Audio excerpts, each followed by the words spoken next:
Good morning everyone. Government degree and PG college Bhadrachalam department of history తరఫున మనం ఈ class చూస్తున్నాం. I'm Kiran Kumar, lecturer in history. మనం ఈరోజు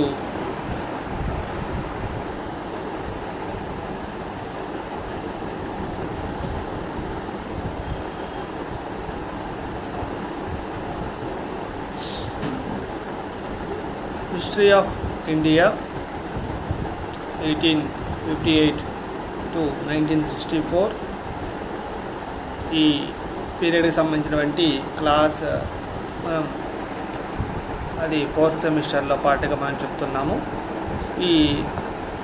దీంట్లో పార్ట్గా మనం ఈరోజు చెప్పబోయే టాపిక్ బ్రహ్మ సమాజము. బ్రహ్మ సమాజాన్ని గురించి మనం ఒకసారి చూస్తే, బ్రహ్మ సమాజం అనేది మనకు ఈ భారతదేశంలో 18వ శతాబ్దంలో వచ్చినటువంటి సాంఘిక మత సంస్కరణ ఉద్యమాల్లో ప్రధాన పాత్ర పోషించిన సంస్థగా మనం బ్రహ్మ సమాజాన్ని చెప్తాము.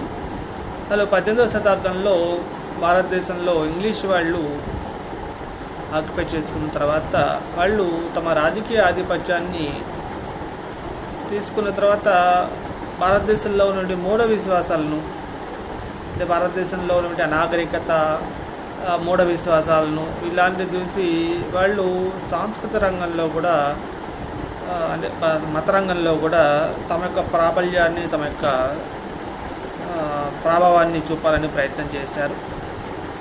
దీనికి తోడు 1813వ సంవత్సరంలో క్రైస్తవ మత బోధన చేయడానికి కూడా అంగీకరిస్తూ బ్రిటిష్ పార్లమెంటు ఒక సంస్కరణ తీసుకొచ్చింది.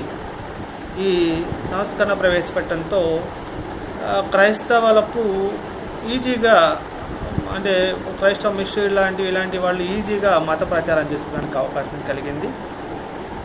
అందులో భాగంగా భారతదేశంలో ఎలా ఉందంటే, అప్పటికి 18వ శతాబ్దంలో బాల్య వివాహాలు బాగా ఉన్నాయి, సతీ సహగమనం బాగుంది, అలానే శిశు హత్యలు లాంటివి ఉన్నాయి. ఇలాంటి మూఢ విశ్వాసాలు, మూఢాచారాలని వాళ్ళు తప్పించడం కోసం కొన్ని శాసనాలు కూడా చేశారు. దానికి తోడు అప్పుడున్నటువంటి భారతదేశంలో వర్ణ విభేదాలు చూపుతూ క్రైస్తవ మతంలో ఇలాంటి వర్ణ విభేదాలు లేవంటూ, దేవుని దృష్టిలో అందరూ సమానమేనంటూ చెబుతూ భారతీయ సమాజంలో ఎవరైతే వెనుకబడి ఉన్నటువంటి నిమ్న జాతుల వాళ్ళు ఎవరు ఉన్నారో వాళ్ళని ఈజీగా క్రైస్తవ మతంలోకి మార్చే ప్రయత్నం చేస్తున్నారు. అంటే అప్పటి నుండి భారతీయ సమాజంలో నుండి మతం పరంగా ఉన్నటువంటి అనైక్యత కావచ్చు, దానితో మతపరంగా ఒక రకమైన మూఢ విశ్వాసాలు కావచ్చు, ఈ అంటరానితనం లాంటి వర్ణ విభేదాలు ఉంచడం లాంటి దుర్మార్గపు చర్యలు లాంటివి, మూఢ విశ్వాసాలు లాంటివి అవి వాళ్ళకి అవకాశం ఇచ్చాయి. అవి క్రైస్తవ మతంలో అలాంటి అవకాశం లేదు, అలాంటి వర్ణ విభేదాలు లేవు, భగవంతుని దృష్టిలో అందరూ సమానులే అంటూ ప్రకటన చేస్తూ వాళ్ళు భారతదేశంలో ఉండి నిమ్న జాతుల వాళ్ళు ఎవరైతే ఉన్నారో వాళ్ళని ఈజీగా తమ వైపు తిప్పుకునే ప్రయత్నం చేశారు. ఇలాంటి పరిస్థితుల్లో భారతదేశంలో చదువుకున్నటువంటి విద్యార్థులు ఎవరుతున్నారో వాళ్ళు మేధావులు తమను తాము ఒక రకమైనటువంటి ఆత్మ పరిశీలన చేసుకునే పరిస్థితిని తీసుకొచ్చారు. దానికి తోడు మూఢ విశ్వాసాలతో భారతదేశంలో ఈ మూఢ ప్రవాహంలో కొట్టుకోకుండా మూఢ విశ్వాసాలని విసర్జించేసి భారతదేశంలో ఒక రకమైన మార్పు తీసుకురావాలి, భారతదేశంలో సంఘ సంస్కరణ చేయాలి, మతపరమైన పునరుద్ధరణ తీసుకురావాలని చెప్పి కొంతమంది ప్రయత్నం చేస్తారు. ఇలాంటి ప్రయత్నం అంతకథం కూడా ఒకసారి జరిగింది. అంటే అంతకథం ఎప్పుడు జరిగిందంటే, మనకు ముస్లిమ్స్ వచ్చిన టైంలో భారతదేశంలో ఎలాంటి ప్రాబ్లమ్స్ వస్తే అప్పుడు భక్తి ఉద్యమం లాంటిది పుట్టుకొచ్చింది. అలాంటి ఉద్యమం లాంటిది 19వ శతాబ్దంలో భారతదేశంలో ఒక రకమైన సాంస్కృతిక పునరుద్యమం లాంటిది ఒకటి అక్కడ నుండి వచ్చేసింది. అలాంటి వాటిలో మనకు ప్రవక్తలు లాంటి వాళ్ళు, అంటే మత సంస్కర్తలు లాంటి వాళ్ళే పుట్టుకొచ్చారు. అలాంటి వాళ్ళు మనకి హజారా మోహన్ రాయ్ కావచ్చు, స్వామి దయానంద సరస్వతి కావచ్చు, స్వామి వివేకానంద కావచ్చు, రామకృష్ణ పరమహంస కావచ్చు, అనిబిసెంట్ లాంటి కావచ్చు, ఇలాంటి వాళ్ళు సంఘ సంస్కరణ కోసం ముందుకొచ్చారు. అలాంటి వాళ్ళలో మనకు రాజా రామ్మోహన్ రాయ్ మనకు భారతదేశంలో సంఘ సంస్కరణోద్యమ పితామహుడిగా పిలువబడతారు. రాజా రామ్మోహన్ రాయ్ లాంటి వాళ్ళని మనం ప్రధానంగా చెప్పుకోవాల్సి ఉంటుంది. రాజా రామ్మోహన్ రాయ్ ఎవరు అసలు? ఆయన ద్వారా వచ్చిందే మన బ్రహ్మ సమాజం. ఈరోజు చెప్పుకునేది కూడా బ్రహ్మ సమాజమే. ఆయన గురించి చూస్తే అంటే భారతదేశంలో అప్పుడున్న పరిస్థితుల్లో సిచ్యువేషన్ చూసి భారతీయ సమాజంలో ఉన్న దుర్మార్గపు చర్యలు, మూఢాచారాలని నిర్మూలించి భారతీయ సమాజాన్ని పునరుద్ధరణ చేయాలనే ప్రయత్నం చేసిన వాళ్ళలో ప్రథముడుగా, అంటే ఈ టైంలో 19వ శతాబ్దంలో ప్రథముడుగా మనం రాజా రామ్మోహన్ రాయ్ని చెప్తాము. అలాంటి క్యాండిడేట్లో అసలు ఆయన ఎవరు ఏంటని చూస్తే ఒకసారి చూద్దాం ఆయన గురించి. రాజా రామ్మోహన్ రాయ్ నవభారత వైతాళికుడుగా మనం రాజా రామ్మోహన్ రాయ్ చెప్తాము. ఆయన 1772వ సంవత్సరంలో బెంగాల్లోని రాధానగరంలో ఒక బ్రాహ్మణ కుటుంబంలో జన్మించాడు. ఈయన చిన్నతనం నుంచి బెంగాలీ నేర్చుకున్నాడు, సంస్కృతం నేర్చుకున్నాడు, పార్సీ భాష, అరబిక్ భాష లాంటి అనేక భాషలు నేర్చుకొని హిందూ ముస్లిం సంబంధించిన మత గ్రంథాలని చిన్నతనంలోనే చదివాడు. ఆయనకి చిన్నతనం నుంచి ఒక రకమైనటువంటి సత్యాన్వేషణ భావన ఒకటి ఉంది. సత్యం ఏంటి, సత్యం గురించి. అందుకనే చిన్నతనంలో ఆయన ఇన్ని భాషలు నేర్చుకొని హిందూ మతానికి సంబంధించి, ముస్లిం మతానికి సంబంధించి కొంత మత గ్రంథాలు చదవడం వల్ల ఒక రకమైన ఆయనలో ఒక రకమైన మతపరమైన ఒక సత్యాన్వేషణ భావన కలిగింది. సత్యాన్వేషణ భావనతోనే ఆయన 16వ సంవత్సరంలోనే ఇంటిని వదిలిపెట్టేసి సత్యాన్వేషణ కోసం వేరే దేశాటం చేయడం జరిగింది. వేరే ప్రాంతాలకు ప్రయత్నం జరిగింది. అలాంటి దాంట్లో ఆయన తిరుగుతూ టిబెట్ రాజధాని లాసా నగరం చేరుకున్నాడు. అక్కడ కొంతకాలం బౌద్ధ మతానికి సంబంధించినటువంటి కొన్ని గ్రంథాలని అధ్యయనం చేయడం జరిగింది. ఆ బౌద్ధ మత గ్రంథాలను అధ్యయనం చేసి తర్వాత మరలా తిరిగి భారతదేశానికి వచ్చి మరలా భారతదేశంలో ఇంగ్లీష్ భాష, ఫ్రెంచ్ భాష, గ్రీకు, లాటిన్, హిబ్రూ ఇలాంటి భాషలు నేర్చుకొని క్రైస్తవ మతంలోనికి సంబంధించి పార్షిక మతానికి సంబంధించిన గ్రంథాలు కూడా ఆయన చదవడం చూస్తాం. అంటే ఆయన హిందూ ముస్లిం మతాలే కాకుండా క్రైస్తవ పారసిక మతాలకు సంబంధించిన గ్రంథాలు కూడా ఆయన చదివి ఆయన అనేక మతాలకు సంబంధించిన జ్ఞానాన్ని ఆయన సంపాదించడం జరిగింది. అంటే హిందూ ముస్లిమే కాకుండా పారసిక క్రైస్తవ మతానికి సంబంధించిన గ్రంథాలు కూడా చదివి మతంలో నుండి సారాన్ని ఆయన గ్రహించడం జరిగింది. అంటే ఆయనకి దాదాపుగా హిందూ ముస్లిం క్రైస్తవ పారసిక మతాల్లోని విషయాలు తెలుసుకున్నారు. ఆయన ఉపనిషత్తుల్ని బాగా చదివి ఉపనిషత్తుల్ని బెంగాలీ భాషలోకి, ఇంగ్లీష్ భాషలోకి కూడా ట్రాన్స్లేట్ చేయడం జరిగింది. అంటే అంత ప్రావీణ్యత సంపాదించుకున్నాడు ఆయన. అలా రాజా రామ్మోహన్ రాయ్ తాను చదివినటువంటి అనేక విషయాలన్నీ చూసి ఆయన చదివి వేదాంత సారమైనటువంటి ఒక గ్రంథాన్ని కూడా రచించాడు. ఆ వేదాంత సారాన్ని రచించి తర్వాత బైబిల్ని, ఖురాన్ని, తర్వాత ఇలాంటి గ్రంథాలని హిబ్రూ భాషలోకి, అరబిక్ భాషలోకి కూడా ఆయన భాషల నుంచి ఇంగ్లీష్ భాషలోకి ట్రాన్స్లేట్ చేయడం జరిగింది. అంటే ఆయన చూడండి, మనకి ఇంగ్లీష్ నేర్చుకున్నాడు, ఫ్రెంచ్ నేర్చుకున్నాడు, గ్రీకు నేర్చుకున్నాడు, హిబ్రూ నేర్చుకున్నాడు, లాటిన్ నేర్చుకున్నాడు. ఇలాంటివి నేర్చుకొని బుక్స్నే ట్రాన్స్లేట్ చేసే శక్తికి వచ్చి, అంటే అంత ప్రావీణ్యత సంపాదించుకున్నాడు. అలా ఆయన మొదటేమో మనం ఉపనిషత్తుల్ని ఇంగ్లీషు, బెంగాలీ భాషలోకి ట్రాన్స్లేట్ చేయడం చూస్తాము. అలానే తర్వాత బైబిల్, ఖురాన్ గ్రంథాలని హిబ్రూ, అరబిక్ భాషల నుంచి ఇంగ్లీష్ భాషలోకి ట్రాన్స్లేట్ చేయడం చూస్తాం. అంటే బుక్స్ని చదివి దాన్ని అర్థం చేసుకొని దాన్ని ట్రాన్స్లేట్ చేయగలగటం అంటే సామాన్యమైన విషయం కదా. అలా ఆ బుక్స్ని ట్రాన్స్లేట్ చేయగలుగుతాడు. అలా ఆయన చిన్నతనం నుంచి ఆయన ఒక రకమైన చైతన్యతాభావం, సత్యాన్వేషణ భావం కలిగి ఉంటాడు. చిన్నతనంలోనే ఆయన భాషలు నేర్చుకుంటాడు. సత్యాన్వేషణ కోసం లాసా నగరానికి వెళ్తాడు. ఆ బౌద్ధ మత గ్రంథాలు చదువుతాడు, బౌద్ధ మతానికి సంబంధించిన విషయాలు నేర్చుకుంటాడు. తర్వాత హిందూ మతానికి సంబంధించిన విషయాలు నేర్చుకుంటాడు, ఇస్లాం మతానికి సంబంధించిన విషయాలు నేర్చుకుంటాడు. తర్వాత ఇటువైపు మనం చూస్తే బౌద్ధ మతం నేర్చుకున్నాడు. తర్వాత క్రైస్తవ పారశీక మతానికి సంబంధించిన విషయాలు, అంటే అన్ని మతాల సారం ఒకటే అని చెప్పి ఆయన వేదాంత సారం అనే ఒక బుక్ రాయగలుగుతాడు. అంటే అన్ని మతాలలోని విషయాల్ని ఆయన తెలుసుకోగలిగాడు ఆయన.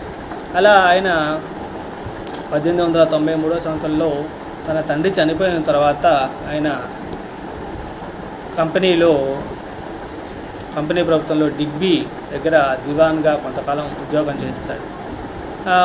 తర్వాత కలకత్తాలో నివాసం ఏర్పాటు చేసుకొని కలకత్తాలో సాంఘిక సంస్కరణకు చేయాలనే ఒక రకమైన భావనతో ఆయన హిందూ మతంలో భారతీయులను చూసి హిందూ మతంలో ఉన్నటువంటి వాళ్ళు అంటే మతాన్ని వీడి అన్య మతాలకి అంటే వేరే మతాలకు వెళ్ళిపోతున్నారు. అంటే హిందూ మతంలో ఉన్నటువంటి వాళ్ళు హిందూ మతాన్ని వదిలేసి వేరే మతానికి వెళ్ళిపోతున్నారు. అలాంటివి వెళ్ళాల్సిన అవసరం లేదు. హిందూ మతంలో ఉన్నటువంటి మతాచారాలు ఏవైతే ఉన్నాయో అలాంటి వాటిని సనాతనుల ఆధ్వర్యంలో పరమ ఛాందసంగా తయారయ్యి సనాతనులు వాళ్ళు ఏదో మూర్ఖంగా వాటిని అనుసరిస్తూ పరమ ఛాందసంగా తయారు చేశారని చెప్పి భావించి దాన్ని సంస్కరించాలి. దానితో వేదాంతులు ఉపనిషత్తుల్లో ఉన్నటువంటి నిజమైన హిందూ సంస్కృతిని తీసుకురావాలనే భావనతో ఆయన హిందూ మతాన్ని నిర్జీవంగా ఉన్నటువంటి హిందూ మతాన్ని పునరుజ్జీవనం చేయాలని చెప్పి ఒక రకమైన భావనతో 1815వ సంవత్సరంలో ఆత్మీయ సభను ఏర్పాటు చేశారు.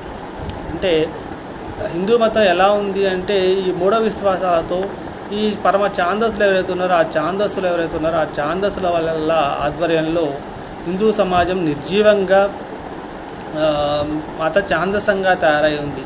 అలా నిర్జీవంగా మత ఛాందసంగా తయారైన హిందూ మతాన్ని పునరుజ్జీవనం చేయాలి. ఆ ఛాందస భావాలతో నుండి మూఢ విశ్వాసాలతో ఉన్నటువంటి హిందూ మతాన్ని పునరుజ్జీవనం చేయాలనే ఉద్దేశంతో 1815వ సంవత్సరంలో ఆత్మీయ సభను ఒకదాన్ని ఏర్పాటు చేశారు. ఈ ఆత్మీయ సభ ఏదైతే ఉందో ఆ ఆత్మీయ సభ 1828 నాటికి ఆత్మీయ సభను బ్రహ్మ సమాజంగా మార్చాడు. బ్రహ్మ సమాజంగా మార్చి బ్రహ్మ సమాజ సభ్యుడిగా బ్రహ్మ సమాజం ద్వారా భారతీయ సంస్కృతికి భారతీయ పునరుజ్జీవనానికి ఒక రకమైన నాంది పలికాడు. ఇలా ఉన్నటువంటి బ్రహ్మ సమాజానికి సంబంధించిన సిద్ధాంతాలు మనం ఒకసారి చూస్తే బ్రహ్మ సమాజం ప్రకారం ఆయన చెప్పినటువంటి సిద్ధాంతాలు చూస్తే మొదటిది ఈశ్వరుడు ఒక్కడే, భగవంతుడు ఒక్కడే. మీరు రకరకాల పేర్లతో పిలుస్తారు, రాముడు, రహీము అని, అల్లా అని, యేసు అని ఇంకా రకరకాల పేరుతో పిలుస్తారు. గ్రీకు మతంలో చూశాడు, పారసిక మతంలో చూశాడు, రకరకాల బౌద్ధ మతంలో చూశాడు, అన్ని రకాల దగ్గర అన్ని మతాల్లోని విషయాలు ఆయన చూసి ఆయన చివరికి భగవంతుడు ఒక్కడే అని చెప్పాడు. బహుదేవతారాధన అర్ధరహితం అన్నాడు. అంటే మనం అనేక మంది దేవుళ్ళని పూజిస్తుంటాము, అలాంటిది అర్ధరహితము అంటాడు. అంటే భగవంతుడు అన్ని రూపాలలో చూసినా ఒక్కడే భగవంతుడు, మీరు ఏ రూపంలో చూసినా చివరికి ఒక్క దగ్గరికే పోతుంది అంటాడు.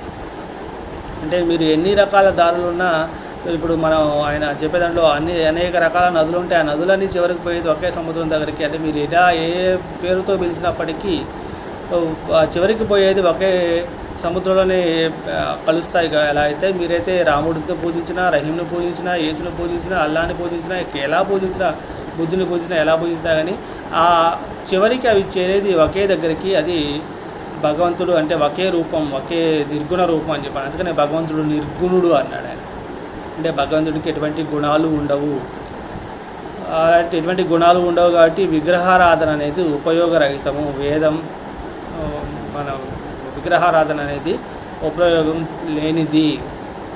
అంటే భగవంతుడు ఈశ్వరుడు ఒక్కడే అన్నాడు, బహుదేవతారాధన అర్ధరహితం అన్నాడు, భగవంతుడు నిర్గుణుడు అన్నాడు, అతనికి ఎటువంటి గుణాలు ఉండవు అన్నాడు, విగ్రహారాధన అనేది తప్పు అన్నాడు. విగ్రహారాధన మనం పాలు పోయటం, నెయ్యి పోవటం ఇలా రకరకాల ప్రయత్నాలు చేస్తాం, అది ఆయనకి ఎటువంటి గుణాలు లేని భగవంతుణ్ణి అలా పూజించడం తప్పు అని చెప్పి అంటాడు ఆయన. భగవంతుణ్ణి దృష్టిలో మానవులందరూ సమానమే అంటాడు. నువ్వు రకరకాల పేరుతో నువ్వు పిలుస్తున్నావు కానీ భగవంతుని దృష్టిలో మానవులందరూ సమానమే అంటాడు. అలానే సర్వమత సారం ఒకటే అని ప్రచారం చేస్తాడు. అంటే నువ్వు ఏ మతంలో చూసినా కానీ అన్ని మతాల సారం ఒకటే మనకి. ఎందుకంటే మనం అంతకదా మనం లాస్ట్ సెమిస్టర్లో చూసాము, మన అక్బర్ రకరకాల మతాల యొక్క విషయాలన్నింటినీ చూస్తాడు. అన్ని మతాలలోని సారం ఒకటే అని చివరికి అన్ని మతాల్లో ఉన్న సత్యం ఉందని గ్రహిస్తాడు ఆయన చర్చల ద్వారా. అలా ఈయన కూడా చెప్పేది అదే, సర్వమత సారం ఒక్కటే అంటాడు. అన్ని మతాల్లో ఉన్నటువంటి సారాంశం ఒక్కటే. కర్మకాండలు, మూఢ విశ్వాసాలు, మత విభేదాలు ఏవైతే ఉన్నాయో అవి మనకి మత విభేదాల కంటే ఇప్పుడు ఉన్నటువంటి కర్మకాండాలు లాంటివి ఈ మన మూఢ విశ్వాసాలు ఇవన్నీ కూడా మత విభేదాలకు అవే మూలం అని చెప్పంటాడు. ఇక తర్వాత మనం చిత్తశుద్ధితో, సత్ప్రవర్తనతో, ప్రార్థన ద్వారా, భక్తి ద్వారా, నిర్మలమైన మనసు ద్వారా మోక్షాన్ని పొందవచ్చు అని చెప్తాడు. అంటే మనం ఎలా మోక్షాన్ని పొందటం అంటే నిర్మలమైన మనస్సు ఉండాలి, భక్తి ఉండాలి, సత్ప్రవర్తన ఉండాలి, ప్రార్థన, ఇలాంటి భావాలే ఆ భావాలే మనకు మోక్షాన్ని కలిగిస్తాయి అని ఆయన చెప్తాడు. ఇంకా తర్వాత ఆయన చెప్పిన హిందూ సమాజం, హిందూ మతంలో ఉన్నటువంటి విగ్రహారాధన, మూఢ విశ్వాసాలు, కర్మకాండలు తొలగించి వేద మతాన్ని పునరుద్ధరణ చేయాలని చెప్పి ఆయన దాని ద్వారా ఆధ్యాత్మికతను ఒక రకమైన స్థితికి తీసుకురావచ్చు, అంటే పునరుజ్జీవనం చేయవచ్చు అని చెప్పండి. అంటే భారతదేశంలో ఉన్నటువంటి అప్పుడున్నటువంటి విగ్రహారాధన, మూఢ విశ్వాసాలు, కర్మకాండలను తొలగించి వేద మతాన్ని పునరుద్ధరణ చేయడం ద్వారా మన దేశంలో ఉన్నటువంటి దీన్ని అనైక్యతను తొలగించి సమాజాన్ని బాగు చేయవచ్చు అని చెప్పి ఆయన చెప్తాడు. అలానే ఆయన చెప్పిన వాటిలో మనం చూస్తే హిందూ మతంలో ఉన్నటువంటి సాంఘిక దురాచారాలు నిర్మూలించాలని చెప్పి ఒక ప్రయత్నం చేస్తాడు. అలానే పాశ్చాత్య విద్య, ఆంగ్ల విద్య, విజ్ఞానాలను స్వీకరించడం తప్పు కాదు, స్వీకరించి తద్వారా ముందుకెళ్ళటంలో తప్పేం లేదంట. అంటే మనం చాలామంది ఏమంటారంటే ఇంగ్లీష్ విద్య అనేది తప్పు అని చెప్పి ఎక్కడ ఆయన అలా అనలే. ఎందుకంటే ఆయన ఇంగ్లీష్ నేర్చుకున్నాడు, ఫ్రెంచ్ నేర్చుకున్నాడు, పారసిక భాష ఇలాంటి అనేక రకాల భాషలు నేర్చుకున్నాడు. అది తప్పు కాదంటాడు ఆయన ఉద్దేశంలో. ఇంగ్లీష్ భాష నేర్చుకోవడం తప్పు కాదు, ఆంగ్ల విద్యను, వాళ్ళ యొక్క విజ్ఞానాలను స్వీకరించడం ద్వారానే మనం ముందుకెళ్ళవచ్చు అని చెప్పంటాడు. అంటే ఆయన చెప్పిన దాంట్లో భగవంతుడు ఒక్కడే, ఈశ్వరుడు ఒక్కడే. ఈశ్వరుడు బహుదేవత, అంటే రకరకాల రూపంలో బహుదేవతను పూజించడం అనేది అర్ధరహితం అంటాడు. అలానే భగవంతుడు నిర్గుణుడు అంటాడు, ఎటువంటి గుణాలు లేవంటాడు ఆయన. భగవంతుడు నిర్గుణుడు, నిరాకారుడు. అతనికి ఆయన చెప్పిన దాని ప్రకారం భగవంతుడు దృష్టిలో మానవులందరూ సమానమే అంటాడు. అలానే సర్వమానవ సమానత్వం కోసం ఆయన కృషి చేయాలంటాడు. సర్వమత అంటే అన్ని మతాల్లోని సారం ఒకటే అని చేస్తాడు. అలానే కర్మకాండలు, మత విశ్వాసాలు, మత విభేదాలు ఇలాంటివే అంటే మన మధ్య నుండి మత విభేదాలకి అవే మూలం అని చెప్పంటాడు. అలానే చిత్తశుద్ధి, సత్ప్రవర్తన, తర్వాత నిర్మలమైన మనస్సు, భక్తి, ప్రార్థన ఇలాంటివే మోక్ష సాధనాలని చెప్పంటాడు. అలానే హిందూ మతంలో విగ్రహారాధన, నెక్స్ట్ మూఢ విశ్వాసాలు, కర్మకాండలు ఇలాంటివి తొలగించి వేద మతాన్ని పునరుద్ధరణ చేయాలని చెప్పి ఆయన ప్రయత్నం చేస్తాడు. అలానే హిందూ మతంలో దురాచారాలు నిర్మూలించాలని చెప్పి ఒక ప్రయత్నాన్ని ఆయన ప్రారంభం చేస్తాడు. అలానే పాశ్చాత్య విద్య చదవటం అనేది తప్పు కాదు, విజ్ఞానాలు స్వీకరించడం వల్ల మనం ముందుకెళ్ళడంలో తప్పేం లేదని చెప్పి ఆయన ప్రచారం చేస్తాడు. ఇలా ఆయన మన బ్రహ్మ సమాజం ద్వారా ఆయన అనేక సిద్ధాంతాలు, అంటే దాదాపుగా కొన్ని సిద్ధాంతాలు ప్రచారం చేసి ఆ సిద్ధాంతాలు వ్యాప్తి చేయడం కోసం అనేక రకాలను కృషి చేస్తాడు. ఆ బ్రహ్మ మందిరం కోసం ఒక 1828లోనే ఒక భవనం కూడా నిర్మించడం జరుగుతుంది. అక్కడ సమావేశమై ప్రార్థన చేసుకుని ఉన్నటువంటి వ్యక్తులందరూ ఒక సమాజంగా, ఒక సంఘంగా ఏర్పడి అది బ్రహ్మ సమాజంగా మారింది. అంటే బ్రహ్మ మందిరంగా ఏదైతే ఉందో అది బ్రహ్మ సమాజంగా మారుతుంది. అలా వీళ్ళు బ్రహ్మ సమాజంగా మారిన ఈ సభ్యులందరూ చేసిన పని ఏంటంటే సంఘ సంస్కరణ అంటే కుల వ్యవస్థ నిర్మూలన కోసం, స్త్రీ జనోద్ధరణ కోసం వాళ్ళు కృషి చేశారు. ముఖ్యంగా బహుభార్యత్వం, బాల్య వివాహాలు, వితంతు పునర్వివాహాలు, నెక్స్ట్ సతీ సహగమనం ఇలాంటివి అవసరం అని చెప్పి వాళ్ళు ప్రచారం చేశారు. ముఖ్యంగా ఈయన చేసినటువంటి కృషి ఫలితంగానే విలియం బెంటింగ్ లాంటి వారు 1829వ సంవత్సరంలో సతీ సహగమన నిషేధ చట్టాన్ని కూడా తీసుకురావడం జరిగింది. అలానే ఈ ఆస్తి హక్కు, అంటే స్త్రీలకు ఆస్తి హక్కు ఇవ్వాలని, నెక్స్ట్ వితంతు పునర్వివాహాలు చేయడానికి అవకాశం ఇవ్వాలని చెప్పి వాళ్ళు ఆ, పోరాటం చేయడం వల్ల వారికి అనుమతి కూడా ఇవ్వడం జరిగింది. ఇలా వీళ్ళు చేసిన కృషి ఫలితంగానే 1829 సంవత్సరంలో విలియం బెంటింగ్ లాంటి వారు మనకు సతీ సాగమన నిషేధ చట్టాన్ని అయితే చేయడం జరిగింది. ఇక తర్వాత చూస్తే మనకు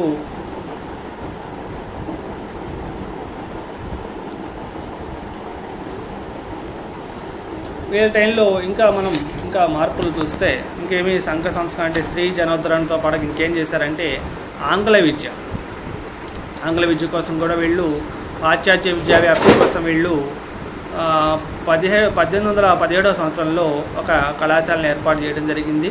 ఈ కళాశాల ఛాందస భావాలు పోగొట్టి ఆధునిక ప్రపంచ పోకడలను పెరుగుతున్నటువంటి విజ్ఞానాన్ని తెలుసుకోవడానికి ఆంగ్ల భాష ఆవశ్యకతను కూడా వాళ్ళు ప్రచారం చేశారు. దానివల్లనే విలియం బెంటింగ్ లాంటి వాళ్ళు, మెకాలే వంటి వారు భారతదేశంలో ఆంగ్ల విద్య ప్రవేశపెట్టాలని చెప్పి ఒక భావన కూడా తీసుకురావడానికి వీళ్ళు చేసిన కృషి ప్రధాన కారణంగా చెప్పాల్సి ఉంటుంది.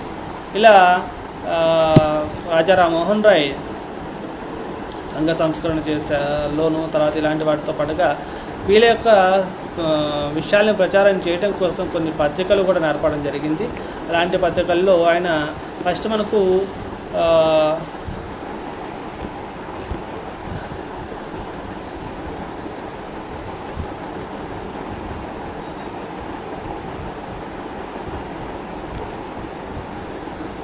బ్రహ్మ సమాజం సిద్ధాంతాల ప్రచారం కోసం ఒక వేదాంత పాఠశాలను ప్రారంభించి సంవాద కౌముది అనే పత్రిక ద్వారా ప్రచారం చేయడం జరిగింది.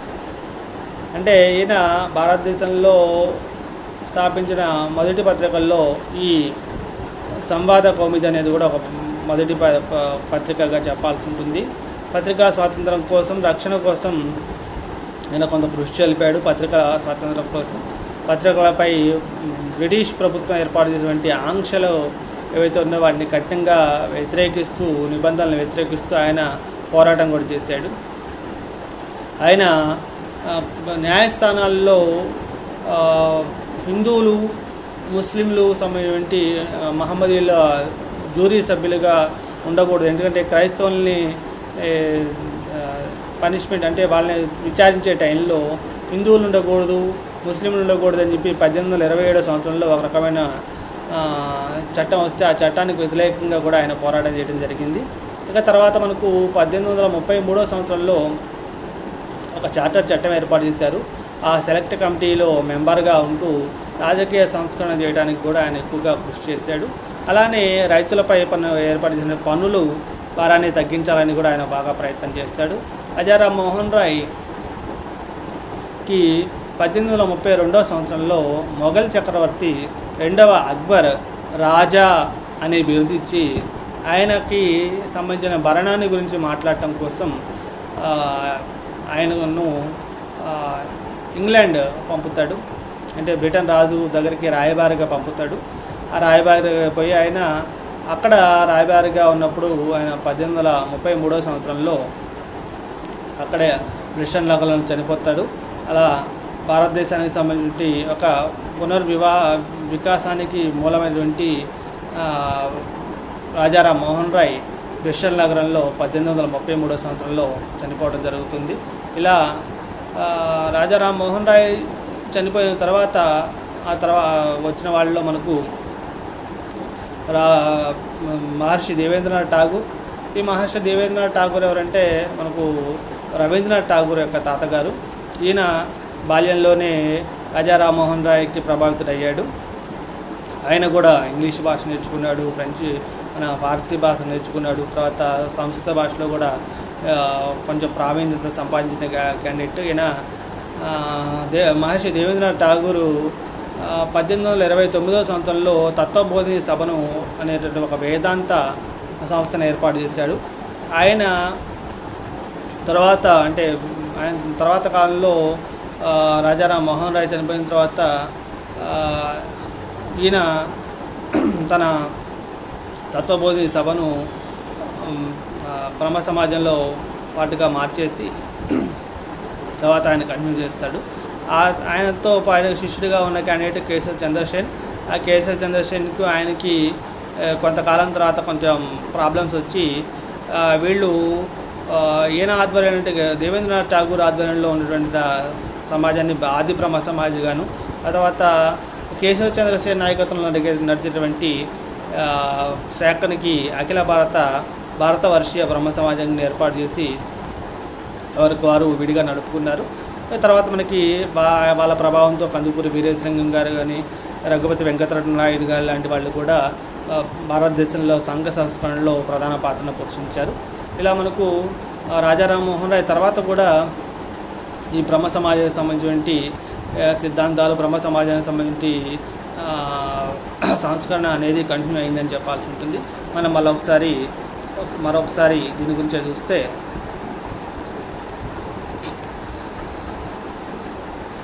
మనం బ్రిటిష్ పరిపాలనా కాలంలో బ్రిటిష్ వాళ్ళు భారతదేశానికి వచ్చిన తర్వాత 18వ శతాబ్దంలో భారతదేశంలో వాళ్ళు భారతదేశంలో హిందూ సమాజాల్లో ఉన్నటువంటి అనైక్యత కావచ్చు, మూఢ విశ్వాసాలు కావచ్చు, మత ఛాందస సిద్ధాంతాలు కావచ్చు, ఇలాంటి వాటిని వాళ్ళు ఆసరాగా తీసుకున్నారు. దానికి తోడు 1813వ సంవత్సరంలో వాళ్ళు క్రైస్తవ బోధన చేయడానికి కూడా పార్లమెంటు అంగీకారం ఇవ్వడంతో వాళ్ళు భారతదేశంలో వంటి ఈ సతీ సహగమనం కావచ్చు, బాల్య వివాహాలు కావచ్చు, శిశుహత్యలు లాంటి ఇలాంటి వాటిని ఎదురుగెత్తి చూపుతూ వాళ్ళ సమాజంలో వర్ణ విభేదాలు లేవంటూ క్రైస్తవ మతంలో దేవుని దృష్టిలో అందరూ సమానులే అంటూ ప్రచారం చేస్తూ భారతదేశంలో కింది వర్గాలు, నిమ్న వర్గాల వాళ్ళని క్రైస్తవ మతంలోకి మార్చేయటం చూస్తుంది. ఇలాంటి టైంలో భారతదేశంలో ఉంటే మేధావులు ఎవరైతే ఉన్నారో, విద్యార్థులు ఎవరైతే ఉన్నారో, విద్య నేర్చుకునే వాళ్ళు ఎవరైతే ఉన్నారో వాళ్ళు భారతీయ సమాజాన్ని మార్చాలి, భారతీయ సమాజాన్ని పునర్వైభవాన్ని తీసుకురావాలి, మత సంస్కరణ జరగాలి అని చెప్పి ఒక రకమైన భావన వచ్చింది. అయితే ఇది మనకు భారతదేశంలో ఇది కొత్తమీ కాదు, ఎందుకంటే ముస్లింలు వచ్చినప్పుడు కూడా భక్తి ఉద్యమం లాంటివి చూస్తాం. అలాంటి ఉద్యమమే వాస్తవానికి 19వ శతాబ్దంలో జరిగిందని అనాలి. అలాంటి వాటిలో మనకు సంస్కరణ చేసిన వాళ్ళలో మనకు ప్రధానంగా రాజా రామ్మోహన్ రాయ్ గారు లాంచు, లేకపోతే అనిబిసెంట్, తర్వాత రామకృష్ణ పరమహంస, తర్వాత వివేకానంద, ఇలాంటి వాళ్ళు మొత్తం మనకు భారతదేశంలో ప్రధానంగా ఈ మత సంస్కరణ ఉద్యమంలో సంఘ సంస్కరణ, మత సంస్కరణ ఉద్యమంలో ప్రధాన పాత్ర పోషించారు. సంఘ సంస్కరణ అంటే ఇంకా వేరే వాళ్ళు కూడా వస్తారు, రెండు పాటలుగా ఉంటుంది. సంఘ సంస్కరణ అంటే విడిగా సపరేట్గా ఇంకా కొంతమంది పేర్లు కూడా చెప్పాల్సి ఉంటుంది. ఇక్కడైతే మత సంఘ సంస్కరణ ఉద్యమంలో పార్టీగా మనం వీళ్ళ పేర్లు చెప్తున్నాము. ఇలాంటి వాళ్ళలో రాజా రామ్మోహన్ రాయ్ ప్రముఖుడు. అలాంటి రాజా రామ్మోహన్ రాయ్ నవయుగ భారత వైతాళికుడిగా చెప్పేటువంటి రాజా రామ్మోహన్ రాయ్ 1872వ సంవత్సరంలో బెంగాల్ రాష్ట్రంలోని రాధానగరంలో జన్మించాడు. ఈయన ఒక బ్రాహ్మణ కుటుంబంలో జన్మించి చిన్నతనంలోనే బెంగాలీ భాష, నెక్స్ట్ సంస్కృత భాష, పార్సీ భాష లాంటివి నేర్చుకున్నాడు. ఈ హిందూ మతానికి సంబంధించిన తర్వాత మహమ్మదీయ మతానికి సంబంధించినటువంటి గ్రంథాలు కూడా చదవడం మనం చూస్తాము. ఇలాంటి రాజా రామ్మోహన్ రాయ్ సత్యాన్వేషణ కోసం తన 16వ సంవత్సరంలోనే ఇంటిని వదిలి దేశాటన చేస్తాడు. ఆయన టిబెట్ రాజధాని లాసా నగరాన్ని చేరుకొని అక్కడ కొంతకాలం బౌద్ధ మతానికి సంబంధించిన గ్రంథాలు కూడా చదవటం మనం చూస్తాము. ఆ తర్వాత ఆయన తిరిగి భారతదేశం వచ్చి భారతదేశంలో Hindu, French, Greek, Latin, Hebrew లాంటి భాషను నేర్చుకొని క్రైస్తవ పార్షిక మతానికి సంబంధించిన గ్రంథాలు కూడా చదువుతాడు.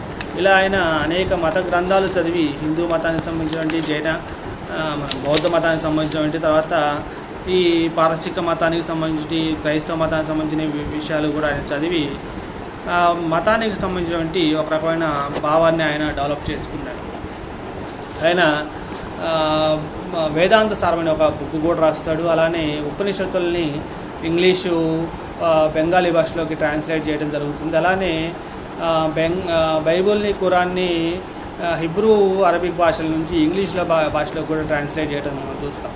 ఇలా అంత జ్ఞానాన్ని ఆయన సంపాదించి, మతానికి సంబంధించి అంత జ్ఞానాన్ని సంపాదించి ఆయన ఒక రకమైన మతపరమైన ఒక రకమైన అభిప్రాయాన్ని అయితే ఆయన కలిగి ఉన్నాడు.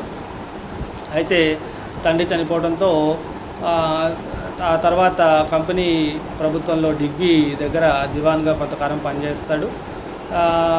ఆయన కలకత్తాలోకి వచ్చిన తర్వాత సంఘ సంస్కరణ చేయాలని ఒక రకమైన భావన డెవలప్ చేసుకొని మా ఛాందస మూఢ విశ్వాసాలతో నిర్జీవంగా ఉన్నటువంటి హిందూ మతాన్ని సజీవం చేయాలని 1815వ సంవత్సరంలో ఒక ఆత్మీయ సభను ఏర్పాటు చేస్తాడు. ఈ ఆత్మీయ సభ తర్వాత కాలంలో 1828 నాటికి బ్రహ్మ సమాజంగా మారుతుంది. ఆ బ్రహ్మ సమాజానికి సంబంధించినటువంటి సిద్ధాంతాలు మనం చూస్తే ఈశ్వరుడు ఒక్కడే, భగవంతుడు ఒక్కడే, ఈశ్వరుడు ఒక్కడే,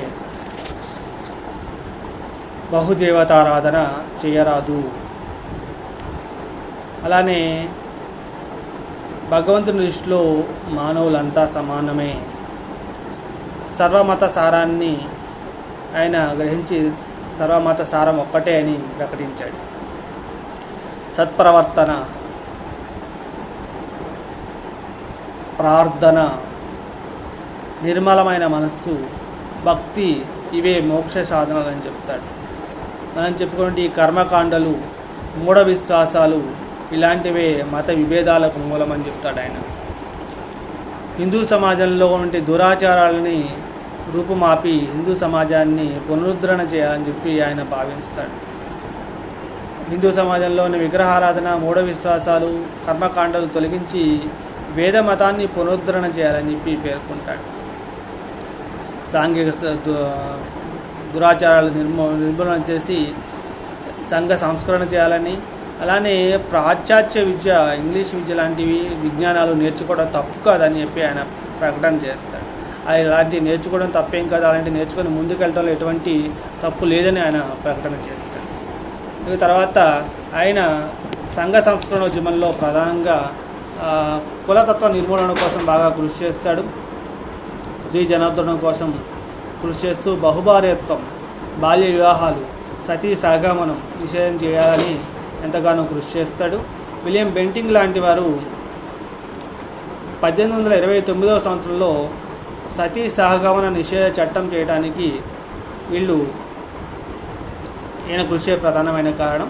అలానే పాశ్చాత్య విద్య వ్యాప్తి కోసం ఆయన 1817వ సంవత్సరంలో ఒక పాఠశాలను కూడా ఏర్పాటు చేశాడు. ఇలాంటి వీళ్ళ యొక్క కృషి ఫలితంగానే విలియం బెంటింగ్ లాంటి వాళ్ళు, మెకాలే లాంటి వాళ్ళు భారతదేశంలో ఆంగ్ల విద్యను ప్రవేశపెట్టడానికి ప్రధానమైనటువంటి కారణంగా చెప్పాల్సి ఉంటుంది. రాజారాం మోహన్ రాయ్ సతీ సహగమన నిషేధ చట్టం కోసం చేసినటువంటి కృషి మనం చూస్తున్నాం. నెక్స్ట్ బ్రహ్మ సమాజ సిద్ధాంతాల కోసం ఒక వేదాంత పాఠశాలను ఏర్పాటు చేశాడు. అలానే సంవాద కౌముది అని చెప్పి ఒక పత్రికను కూడా ఏర్పాటు చేశారు. ఈ సంవాద కౌముది పత్రిక ద్వారా ఆయన బ్రహ్మ సమాజ సిద్ధాంతాలు ప్రచారం చేయడం కోసం బాగా కృషి చేస్తాడు. అలానే బ్రిటిష్ గవర్నమెంట్ ఏదైతే ఉందో వాళ్ళు పత్రికలపై పెట్టినటువంటి ఆంక్షలు కోసం తొలగించడం కోసం ఆయన కఠినంగా పోరాటం అనేది జరుగుతాడు. అలానే న్యాయస్థానాల్లో క్రైస్తవుల్ని విచారించే సమయంలో హిందూ ముస్లింలు ఉండరాదని చెప్పి వచ్చినటువంటి ఒక చట్టాన్ని ఆయన వ్యతిరేకిస్తూ ఆందోళన చేశాడు. అలానే 1833వ చార్టర్ చట్టం ప్రకారం సెలెక్ట్ కమిటీ మెంబర్గా ఉంటూ రాజకీయ సంస్కరణ చేయడానికి ఆయన తన పనితో కృషి చేశాడు. అలానే రైతులపై పడినటువంటి పన్నుల భారాన్ని తగ్గించాలని చెప్పి బాగా ప్రయత్నం అయితే చేస్తాడు. ఈయన 1832వ సంవత్సరంలో మొఘల్ చక్రవర్తి రెండో అక్బర్ ప్రతినిధిగా, అంటే ఆయన రెండో అక్బర్ తనకి రాజాని బిరుదిచ్చి తన ప్రతినిధిగా తనకు భరణం పెంచాలని చెప్పి మాధ్య రాయబారం జరపాలని చెప్పి మొఘల్ చక్రవర్తి బ్రిటన్ రాజు దగ్గరికి పంపుతాడు. అక్కడ ఆయన ఆ విషయంలోనే ఆయన రాయబారిగా వెళ్ళినప్పుడు ఆయన అక్కడే 1833వ సంవత్సరంలో అక్కడే చనిపోతాడు.